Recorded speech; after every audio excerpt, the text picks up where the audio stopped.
بسم اللہ الرحمن الرحیم۔ پیارے بچوں السلام علیکم۔ امید ہے کہ آپ سب خیریت سے ہوں گے۔ میں ہوں آپ کا معلم محمد اسامہ انس۔ بچوں آج کا ہمارا بھی لفٹ ہے 72، جس کا تسلسل یقیناً آپ نے کر لیا۔ آج کا ہمارا کام حاصل تعلم الفاظ کی تذکیر و تانیث کے فرق کو سمجھ سکے، ٹھیک ہے؟ یہ پہلے بھی کیا۔ چلتے اپنے سبق کی طرف۔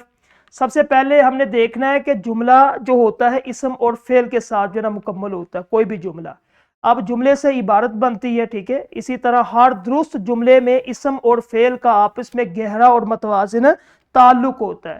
تو ہم نے آج تذکیر و تانیث پہ بات کرنی ہے۔ سب سے پہلے فعل لازم۔ فعل لازم میں تذکیر و تانیث ہمیشہ فاعل یعنی کہ کام کرنے والے کے لحاظ سے آتی ہے۔ اگر فاعل مذکر ہے تو اس کے بعد فعل بھی اس کا مذکر ہوگا، اگر فاعل مؤنث ہے تو فعل بھی مؤنث۔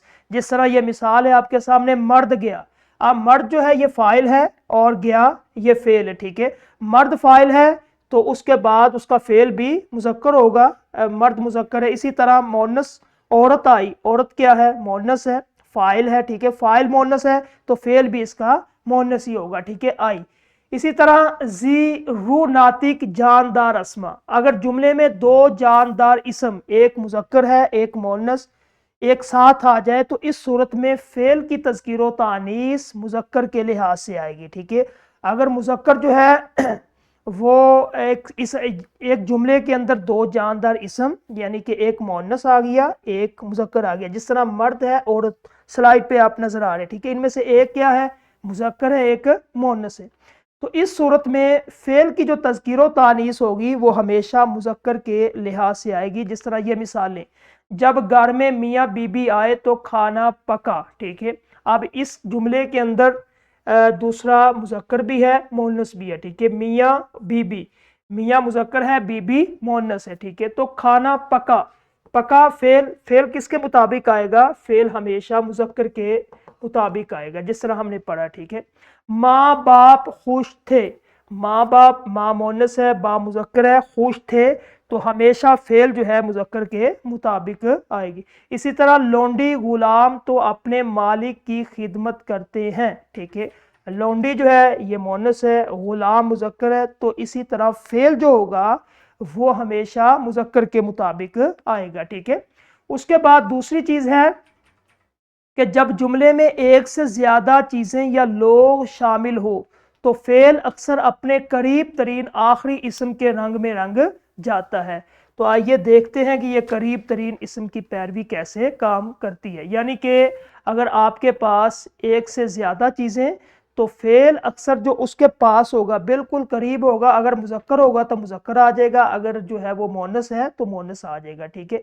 تیسرا اصول یہ ہے کہ حروف عطف اور اسم عدد، کہ اگر زیرو یعنی کہ زیرو ہوتا ہے جاندار، ان کے درمیان حرف عطف کیا؟ واو اور اسم عدد یعنی کہ تعداد آ جائے تو تذکیر و تانیث اسم آخر یعنی کہ آخری اسم کے لحاظ سے کی جائے گی، ٹھیک ہے؟ اس کا بھی وہی کلیہ، جس طرح یہ ایک مثال ہے، ایک لڑکا اور ایک لڑکی پیدا ہوئی۔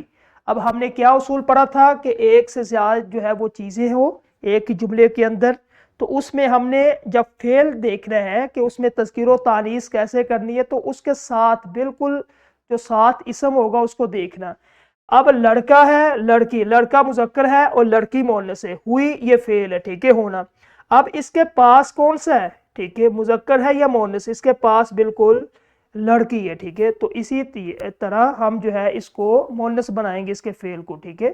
چونکہ آخری اسم لڑکی مؤنث ہے اس لیے قریب ترین ہونے کی وجہ سے فعل بھی اس کا مؤنث ہوگا۔ اگر یہ مذکر ہوتا تو پھر ایک لڑکی اور ایک لڑکا پیدا ہوا، پھر ہوا آنا تھا، ٹھیک ہے؟ اس کے بعد چوتھا اصول ہے جمع اسم کی صورت میں، کہ اگر مذکر اور مؤنث اسماء میں سے ایک اسم جمع ہو تب بھی تذکیر و تانیث اسم آخر یعنی کہ آخری اسم کے لحاظ سے آئے گی۔ مثال ہے نیچے، ایک لڑکا اور 7 بیٹیاں خدا نے دی تھی، ٹھیک ہے؟ اگر مذکر اور مؤنث اسماء میں سے ایک اسم جمع یعنی کہ زیادہ، ٹھیک ہے؟ اب اس میں 7 بیٹیاں فعل کے بالکل قریب ہے، ٹھیک ہے؟ تو مؤنث ہے، تو اسی طرح ہم فعل بھی اس کا مؤنث لے کے آئیں گے، ٹھیک ہے؟ اب چیز ہے غیر زیرو یعنی کہ بے جان۔ اگر اسم غیر ذی روح بے جان ہے تو تذکیر و تانیث ہمیشہ اسم آخر کے لحاظ سے آئے گی۔ مثال آپ کے سامنے ہے، امرود اور نرنگی کھائی۔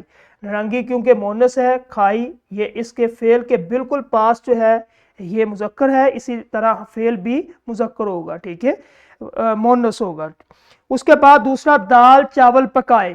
دال کیا ہے؟ اس کے بعد چاول، چاول مذکر ہے تو پکائے، اسی وجہ سے ہم نے فعل کو مذکر لے کے آیا کیونکہ اس کے پاس جو ہے وہ اسم جو ہے وہ مذکر ہے، ٹھیک ہے۔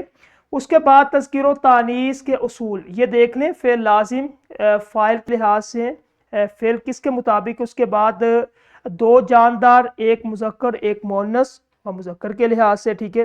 اس کے بعد آخری اسم کے لحاذ سے اس میں حرف عطف اور اسم عدد ہوتا ہے۔ اس کے بعد جو ہے ایک واحد دوسرا جمع، اور اس کے بعد جو آخری اسم کے لحاظ سے غیر ذی روح بے جان اشیاء جو ابھی ہم نے پڑھی ہے، ٹھیک ہے، قریب ترین اسم کی یہ پیروی کرتے، یہ جتنی بھی یہ تین چیزیں آخری اسم کے لحاظ سے حروف عطف، ایک واحد دوسرا جمع اور غیر ذی روح، ٹھیک ہے، یہ تین چیزیں جو ہے جو نشان لگا ہوا یہ اپنے ساتھ جو قریب ترین اسم ہوگا اس کی پیروی کریں گے، اسی کے مطابق اگر فعل جو ہے فاعل مذکر ہے تو فعل بھی مذکر، اگر فاعل مؤنث ہے تو فعل بھی مؤنث ہوگا، ٹھیک ہے۔